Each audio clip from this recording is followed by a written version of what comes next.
Hello everyone, and I welcome you all to my YouTube channel, The Indian Diplomat. तो last video में हमने बात करी थी इजराइल पैलेस्टीन इशू पे, इंडिया की जो फॉरेन पॉलिसी रही है उस पे। इस वीडियो में हम समझेंगे कि ये जो इजराइल पैलेस्टीन का रीसेंट कॉन्फ्लिक्ट है, इसके पीछे रियल मास्टरमाइंड कौन है। क्या ये एक रिलीजियस वॉर है जैसा कि दिखाया जा रहा है, या इसमें बहुत सारे प्लेयर्स हैं और सब ने अपने अपने इंटरेस्ट को कैलिब्रेट कर लिया है और वो चाहते हैं कि ये वॉर हो। तो सबसे पहले आपको इसको समझने के लिए समझना पड़ेगा कि जो अभी कॉन्फ्लिक्ट से पहले की सिचुएशन थी मिडिल ईस्ट में वो क्या थी, जिसकी वजह से ये कॉन्फ्लिक्ट होना ज़रूरी था उन पावर्स के लिए। तो आपको समझना पड़ेगा कि सबसे पहले वहाँ पे बढ़ रहा था कॉपरेशन। कैसे? आप देखेंगे कि अब्राहम अकॉर्ड साइन हुए थे कुछ समय पहले, जिससे कि इज़राइल को बहुत सारे अरब कंट्रीज़ ने रिकॉग्नाइज़ किया था। सिमिलरली I2U2 ग्रुपिंग बनी थी, जिसमें इंडिया, इजराइल, USA, UAE थे। कॉपरेशन की बात हो रही थी, डिफेंस कॉपरेशन की बात हो रही थी। इसको कुछ लोगों ने वेस्टर्न क्वाड भी कहा था, एक एंटी चाइना अलायंस कहा था। इसकी वजह से क्या हो रहा था कि बहुत सारे कंट्रीज़ इजराइल को रिकॉग्नाइज कर रहे थे, कॉपरेशन हो रहा था, इकोनॉमिक इंटरडिपेंडेंस बढ़ती जा रही थी।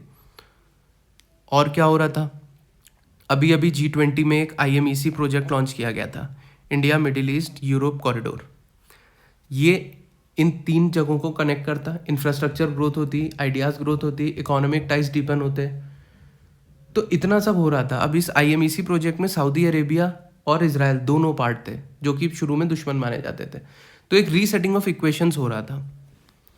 तो इसकी वजह से सबसे ज़्यादा प्रॉब्लम हो रही थी 2 प्लेयर्स को, जो कि इस पूरे कॉन्फ्लिक्ट के पीछे देखे जा रहे हैं एज मास्टरमाइंड। पहला है चाइना एंड दूसरा है रशिया। तो अब आपको समझना पड़ेगा कि क्यों, चाइना को क्या फ़ायदा हो रहा है इस पूरे प्रोजेक्ट से। अब आप देखिए कि ये जो IMEC प्रोजेक्ट की हमने अभी अभी बात करी, जो कि इंडिया, मिडिल ईस्ट और यूरोप को कनेक्ट करेगा, it was a direct challenger to BRI, the belt and road initiative, जो चाइना द्वारा लॉन्च किया गया था। इनको उसको काउंटर करना ही था। सिमिलरली रशिया भी इन्वॉल्व है यूक्रेन में, और वो हमेशा चाहता था कि एक सेकेंड फ्रंट खुले, जिससे जो USA है वो डिस्ट्रैक्ट हो। अब USA को आना पड़ा इजराइल के सपोर्ट में, तो डेफिनेटली जो इनकी एनर्जीज यहाँ जा रही थी ये कम हो गई। ये जो एनर्जी या फिर जो US का इन्वॉल्वमेंट बढ़ता जा रहा है, इससे डायरेक्ट फ़ायदा होता है चाइना को भी। क्यों?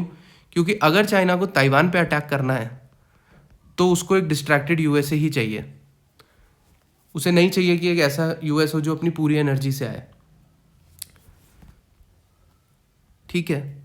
अब इसमें क्या सीन है कि जो रिलीजियस सेंटिमेंट की बात कर रहे हैं कि रिलीजियस एंगल क्यों दिया जा रहा है, अगर सब कुछ इतना सॉर्टेड है तो फिर इसको रिलीजियस वॉर क्यों दिखा रहे हैं। उसका रीज़न है क्योंकि जो पब्लिक सेंटिमेंट होता है ना, वो बहुत इंपॉर्टेंट चीज़ होती है। अभी सबसे पहले जो चाइना या रशिया का टारगेट है वो है कि जो बढ़ रहा है ना कॉपरेशन, उसको तोड़ना है। और उस कॉपरेशन को तोड़ने के लिए पब्लिक सेंटिमेंट ऐसा बना दो कि ये एक एंटी मुस्लिम काम किया है इजराइल ने पैलेस्टीनियंस के अगेंस्ट। हमास ने क्या किया वो अभी उसको नहीं दिखाएंगे, वो कहेंगे डिस्प्रपोर्शनेट है। क्यों दिखाएंगे? क्योंकि पब्लिक सेंटिमेंट अगर एक बार बन गया और सऊदी अरेबिया में अगर उनकी गवर्नमेंट पे प्रेशर आ गया कि आपको इजराइल का विरोध करना है, तो जितना भी कॉपरेशन हुआ है सऊदी अरेबिया और इजराइल में वो पूरा टूट जाएगा। इजराइल पे टूटेगा तो UAE को भी तोड़ना पड़ेगा, UAE को तोड़ना पड़ेगा तो वहाँ पर एक रिपल इफेक्ट क्रिएट होगा। सारी की सारी जो अरब कंट्रीज हैं सब पे प्रेशर आएगा कि अगर सऊदी ने लिया है, ईरान भी है, सारा मुस्लिम वर्ल्ड एक साथ खड़ा है, तो आप कैसे सपोर्ट कर रहे हो उसे।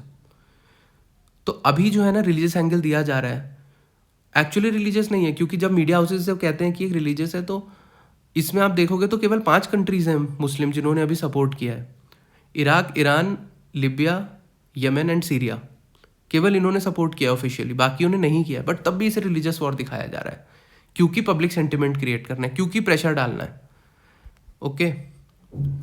और अब आपको समझना पड़ेगा कि फिलहाल वॉर में क्या हो रहा है। फिलहाल वॉर में क्या हो रहा है कि इजराइल ने लैंड रूट के थ्रू अटैक शुरू कर दिए। अब इसको दिखाया वापस से, ये पब्लिक सेंटिमेंट बनाने के लिए इसको दिखाया जा रहा है कि अब तो ये फाइनल एक्ट है कि ऐसा हो जाएगा, अब हम कैप्चर कर लेंगे एंड पैलेस्टीन ख़त्म हो जाएगा। बट अभी ऐसा नहीं है।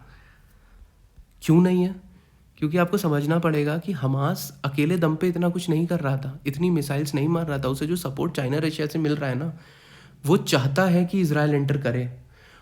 आयरन डोम पे इतनी फायरिंग, इतनी मिसाइल्स मारी गई हैं कि जो पूरा आयरन डोम का सिस्टम है उन पे मिसाइल्स की कमी पड़ने लगी है। इजराइल के पास इतना स्टॉक पाइल नहीं था, तो उसके पास अब ये कोई बहुत ही स्ट्रैटेजिक मूव नहीं है, बट उसे करना ही लैंड रूट की तरफ पड़ेगा। उसे टैंक से ही अटैक करना पड़ेगा, क्योंकि उसके जो मिसाइल सोर्सेज हैं, रिसोर्सेज हैं, वो ख़त्म हो रहे हैं, वो डिप्लीट हो रहे हैं। उन्होंने जितना सोचा था आसान होगा गाज़ा स्ट्रिप पे हमला करना, उतना नहीं हुआ। बंकर्स में बैठे हुए हैं वहाँ पे हमास के लोग, हॉस्पिटल्स पे कब्जा किया हुआ है। और जैसे ही उन्होंने एक हॉस्पिटल पे अटैक किया तो आपने देखा कैसी दुनिया से नेगेटिव रिएक्शन आया। तो अब वो डायरेक्ट जा रहे हैं, और डायरेक्ट जाना हमेशा किसी भी कॉन्फ्लिक्ट में बहुत रिस्की होता है, जैसे हमने यूक्रेन में भी देख लिया था। रशिया ये सोच के घुसा था कि हम तो कैप्चर कर लेंगे, बट इन द एंड बहुत मुश्किल हुई। अभी तक वो कॉन्फ्लिक्ट चल रहा है। सो प्रॉब्लम ऐसा नहीं है कि इजराइल जीत जाएगा और बहुत छोटी सी गाजा स्ट्रिप है, नहीं, ये एक बहुत ही वेल प्लान्ड अटैक है। पुतिन और शी जिनपिंग अभी इसी साल ईरान गए थे, वहाँ पर बहुत पॉसिबिलिटी है कि ये सब प्लानिंग हुई हो कि हम कैसे अटैक करेंगे और क्या हमारा प्लान है। आपको ये भी समझना पड़ेगा रशिया का इंटरेस्ट क्या है, केवल यूएसए को डाइवर्ट करना नहीं, डिफेंस, जो इनकी डिफेंस मार्केट है, डिफेंस एक्सपोर्ट्स थे, वो पूरे के पूरे इजराइल लेता जा रहा था। आप इंडिया का एग्जाम्पल देख लीजिए, इंडिया में more than 60% of defence imports were from Russia आज से 10 साल पहले तक। बट अब रिसेंटली कम होते जा रहे हैं, हम रशिया पे अपनी डिपेंडेंस कम करते जा रहे हैं, और बढ़ा कहाँ पे रहे हैं, इजराइल पे, यूएस पे। तो रशिया चाहता है कि वो डिफेंस का जो इजराइल उसका पूरा मार्केट खींच रहा है उसको कम करे, उसकी इकोनॉमिक ग्रोथ पे हमला करे। इतने एंगल्स हैं। तो अब हम फाइनल पॉइंट पे बात करेंगे कि इंडिया के लिए क्या लेसन्स हैं और इंडिया को क्या करना चाहिए इस पूरे मूव में।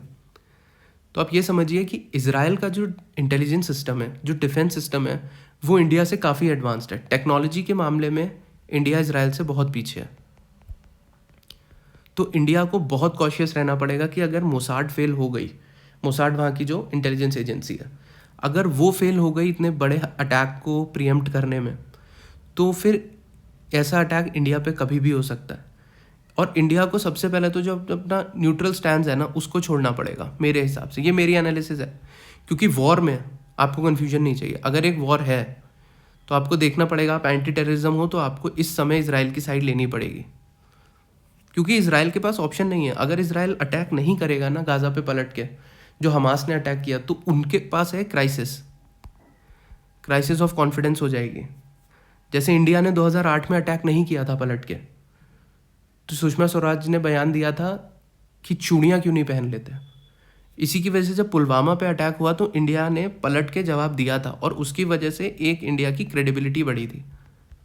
सिमिलरली अब हमास ने इतना बड़ा अटैक किया है तो इसराइल के पास कोई ऑप्शन ही नहीं है अटैक करने के अलावा, और ये जानते था चाइना रशिया, तो पहले उनसे अटैक करवाया, उसके बाद अब उसको दिखाया ऐसे जा रहा है कि ये बहुत ही गलत है और आप पैलेस्टीनियंस को मार रहे हैं। और अब ये प्रेशर आएगा सऊदी अरेबिया पे कि वो इसराइल का साथ छोड़े, सारा अरब वर्ल्ड वापस इसराइल से टूटे, जो कॉपरेशन हो रहा था वो हटे। इंडिया के लिए इसमें यह है, इंडिया को क्लियर स्टैंड लेना है।